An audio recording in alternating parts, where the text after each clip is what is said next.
नमस्कार दोस्तों, आपका स्वागत है हमारे चैनल पर। मैं आपकी दोस्त प्रीति।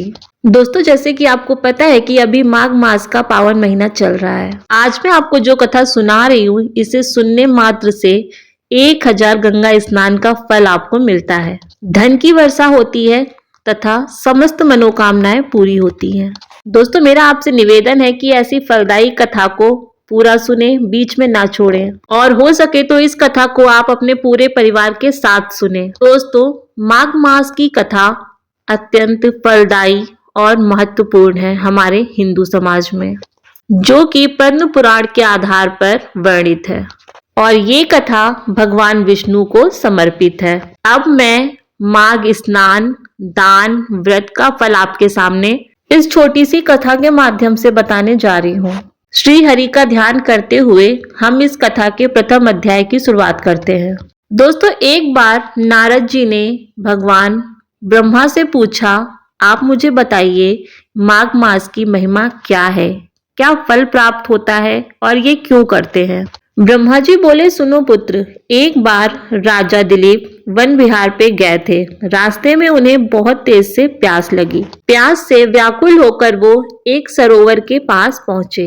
वहां पर एक तपस्वी विराजमान थे जो तपस्या कर रहे थे और शायद कई वर्षों से कर रहे थे, जिनका शरीर सूखा था और वो मृग छाल लपेटे हुए थे। राजा ने उन्हें प्रणाम किया। तब तपस्वी ने कहा, राजा, ये सरोवर पवित्र है, इसमें स्नान करके पुण्य लो। राजा ने स्नान किया, परंतु तपस्वी ने कहा, माघ मास में स्नान करने से ही इसका पुण्य मिलता है, अर्थात इसका फल पाने के लिए माघ मास में ही स्नान करना चाहिए, वो अत्यंत फलदायी होता है। राजा ने उस तपस्वी से पूछा, ऐसा क्यों। राजा के पूछने पर तपस्वी ने उत्तर दिया और एक कथा सुनाई। ये एक पुरानी कथा थी और कथा में सुमित्र नाम के एक ब्राह्मण का जिक्र आया। उस ब्राह्मण का नाम सुमित्र था, जो एक कुटिया में रहता था और भिक्षा मांगकर अपना काम चलाता था। एक दिन माघ मास आया। उस सुमित्र ने ऐसी प्रतिज्ञा की कि मैं माघ मास में यमुना जी में स्नान करूंगा।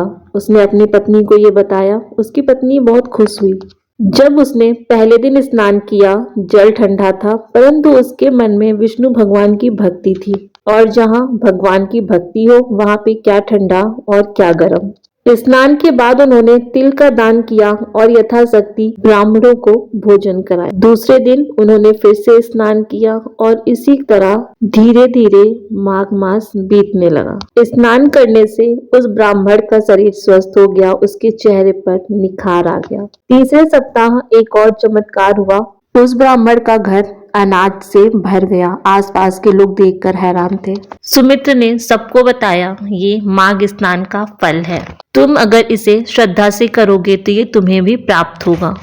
माघ मास के बाद आसमान से स्वर्ण मुद्राओं की वर्षा हुई। वो धनवान हो गए। ये सब होने के बाद उन्होंने फिर से संकल्प लिया कि वो अगले साल पुनः माघ स्नान करेंगे। तब से वो जब भी माघ वर्ष आता वो स्नान करते तथा उसे नियम और संकल्प से पूरा करते।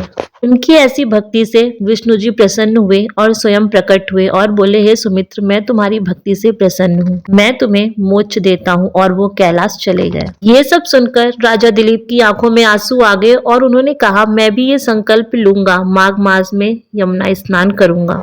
विष्णु बोले, अभी कथा पूर्ण नहीं हुई है और कथा सुनो। और फिर कथा आगे बढ़ी। एक अप्सरा प्रयाग स्नान को जा रही थी। तभी वहां पर उसे एक राक्षस दिखा। उस राक्षस ने उसका रास्ता रोका। राक्षस ने अप्सरा से कहा, मैं तुम्हारी साड़ी खींचूंगा। उसकी ऐसी बातों को सुनकर वो अप्सरा डर गई, परंतु फिर भी वह उस राक्षस से बोली, हे राक्षस, तुम माघ महिमा को नहीं जानते। तुम एक बार माघ महिमा जप करो, तुम्हारा कल्याण होगा। उस राक्षस को उस अप्सरा की बातों पर यकीन नहीं हुआ, मगर फिर भी उसने कहा, क्या जाता है, एक बार जप करके देख लेते हैं। राक्षस ने जप करना शुरू किया। जप करते ही उसका शरीर जलने लगा। वो बोला, मैं पापी हूँ, परंतु फिर उसने स्नान किया और स्नान करते ही उसका शरीर सुंदर हो गया। देखते ही देखते उसका रूप बदल गया और उसे मोक्ष की प्राप्ति हुई और अप्सरा भी स्वर्ग वापस चली गई। तपस्वी बोले, ऐसी होती है माघ की शक्ति। यह सिर्फ इंसानों के लिए नहीं अपितु देवी देवताओं के लिए भी स्नान पवित्र है और अत्यंत फलदायी है। देवराज इंद्र ने भी मेरु पर तप किया, माघ स्नान से अपने पापों को धुला तथा उसके उपरांत भगवान विष्णु के उन्हें दर्शन प्राप्त हुए। इसके बाद वशिष्ठ जी ने कहा, हे राजन, माघ मास में तिल दान करने से कैलाश मिलता है, गौ दान करने से स्वर्ग मिलता है तथा एकादशी व्रत रहने से पितृ तृप्त होते हैं। ब्रह्म भोज तथा सात्विक आहार से दीर्घ आयु की प्राप्ति होती है। न सुनने के बाद राजा दिलीप संकल्प लेते हैं और गुरु वशिष्ठ कहते हैं, ये तो सिर्फ प्रारंभ है राजन। दोस्तों, माघ मास 12 महीने में सबसे ज्यादा श्रेष्ठ है और भगवान विष्णु को ये महीना अत्यंत प्रिय है।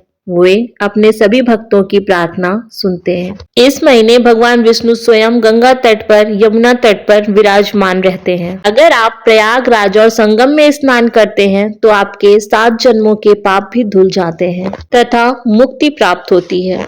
इस माह में नियम संयम रखने से इसका प्रभाव अत्यधिक बढ़ जाता है। आपकी समस्त इच्छाएं पूर्ण होती हैं, वो धन की हो, परिवार की हो, पुत्र की हो, कोई भी हो, भगवान विष्णु सबकी मनोकामनाओं को पूर्ण करते हैं। दोस्तों, अब हम आपको एक और चमत्कारी कहानी सुनाते हैं जो कि धर्मदत्त की है। माघ मास का पहला दिन आया, धर्मदत्त और उनकी पत्नी सुशीला अकेले ही घर से निकल पड़े। रात का अंधेरा था, परंतु चलते चलते सुबह गंगा तट पर पूर्व दिशा में लालिमा फैलने लगी। धर्मदत्त ने गंगा को प्रणाम किया और कांपते हुए जल में उतरे। उन्होंने विनम्र स्वर में भगवान विष्णु और माता गंगा से प्रार्थना की कि मैंने अनजाने में जो भी पाप किए हों, आप उनसे मुझे मुक्त करें। मुझे अहंकार, लोभ और मोह से मुक्ति चाहिए। फिर उन्होंने स्नान किया और स्नान के बाद तथा स्नान के उपरांत कुछ निर्धन लोगों को भोजन कराया और दान दिया। उस दिन धर्मदत्त के हृदय में असीम शांति थी। उन्हें ऐसा लग रहा था जैसे वर्षों से उनके ऊपर कोई बोझ था और अब वो उतर गया। उनकी आंखें नम थीं, परंतु मन आनंद से भरा था। उन्हें यह अनुभूति हुई कि माघ मास केवल परंपरा नहीं अपितु आत्मा का परमात्मा से संवाद है। रात्रि में जब वह विश्राम करने लगे तो दीपक की लौ के साथ उनका मन भी स्थिर हो गया। आधी रात को उन्हें अनुभूति हुई कि जैसे आकाश से कोई दिव्य प्रकाश धरती पर उतर रहा हो। स्वप्न में उन्होंने एक विशाल कमल देखा और जिसके मध्य में भगवान विष्णु विराजमान थे। भगवान विष्णु के चरणों से प्रकाश की तेज किरणें निकलकर जैसे गंगा में समा रही और तभी गूंजती हुई वाणी में आवाज आई, धर्मदत्त, माघ मास केवल स्नान का ही नहीं अपितु त्याग, करुणा तथा दान का भी मास है।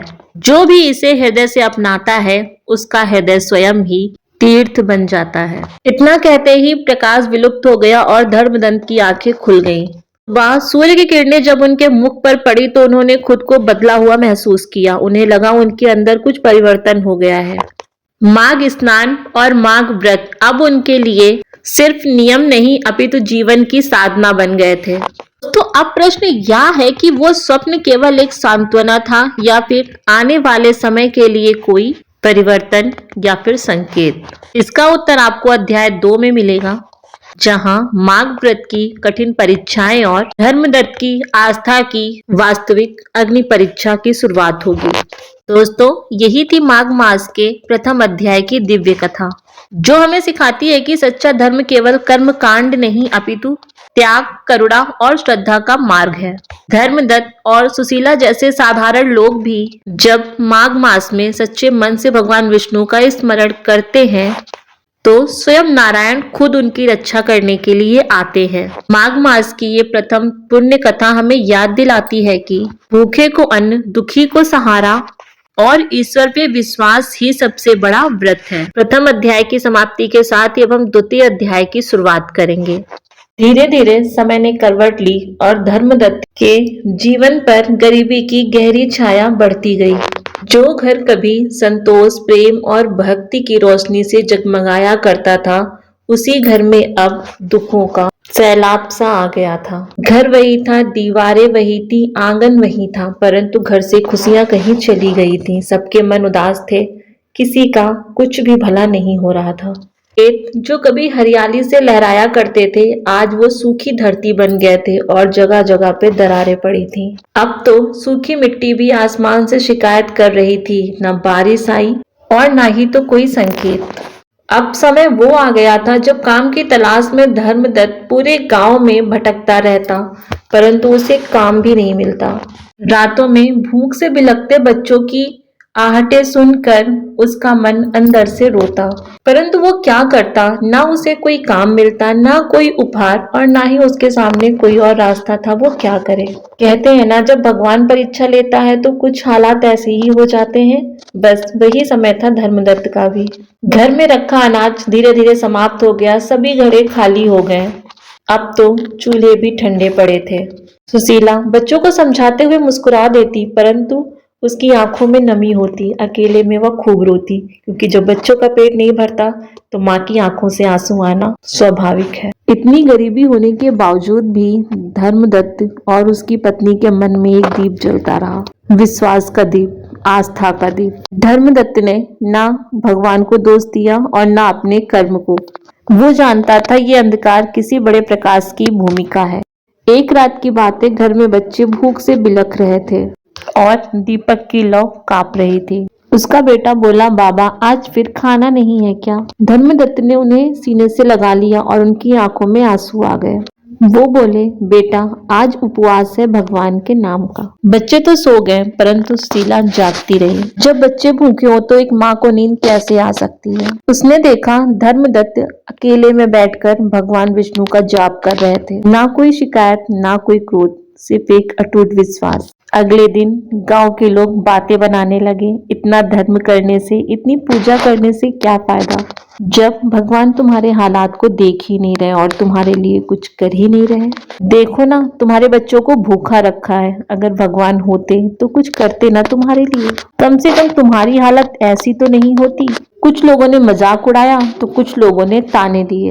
एक धनी व्यक्ति ने कहा, धर्मदत्त अब अपना स्वाभिमान छोड़ दो और मेरे यहाँ आकर काम करो। धर्मदत्त ने विनम्रता से सर झुकाकर कहा, धन के लिए अगर धर्म को छोड़ना पड़े तो वो धन अभिशाप बन जाता है और मुझे ऐसा धन नहीं चाहिए। वो खाली हाथ लौट आया, परंतु उसकी आत्मा शांत थी। एक दिन की बात है, धर्मदत्त के घर में सिर्फ एक मुट्ठी चावल बचे थे। सुशीला ने उन्हें पकाया, तभी द्वार पे एक ब्राह्मण आ गया। उसने कहा, वत्स कई दिनों से मैं भूखा हूँ, क्या थोड़ा सा भोजन मिलेगा? सुशीला की आंखें भर आईं। उसने धर्मदत्त की ओर देखा। धर्मदत्त मुस्काए, सुशीला अतिथि में ही भगवान आते हैं। उन्होंने वो अंतिम भोजन उस ब्राह्मण को दे दिया और पति पत्नी खुद भूखे सो गए। उस ब्राह्मण ने जाते जाते कहा, पुत्र तुम्हारा धर्म व्यर्थ नहीं जाएगा, तुम्हारा कल्याण होगा। उसी रात जब धर्मदत्त सो रहे थे तो उनके सपने में पीतांबरधारी भगवान विष्णु शंख लिए उनके समीप खड़े थे। उन्होंने कहा, धर्मदत्त तुमने भूख में भी अपने धर्म को नहीं छोड़ा, तुमने इतनी तकलीफ सहकर भी मुझ पर अपना विश्वास नहीं खोया और अब तुम्हारे जीवन की दिशा बदलने वाली है। अब तुम्हारा सब कुछ अच्छा होगा। धर्मदत्त की आंखों से आंसू बहने लगे। वो हाथों को जोड़कर बोला, प्रभु मैंने आपसे कुछ नहीं मांगा, बस मैं इतना चाहता हूँ कि मेरे मन में, मेरे दिल में आपकी भक्ति हमेशा बनी रहे और आप पर मेरा विश्वास कभी कम ना हो।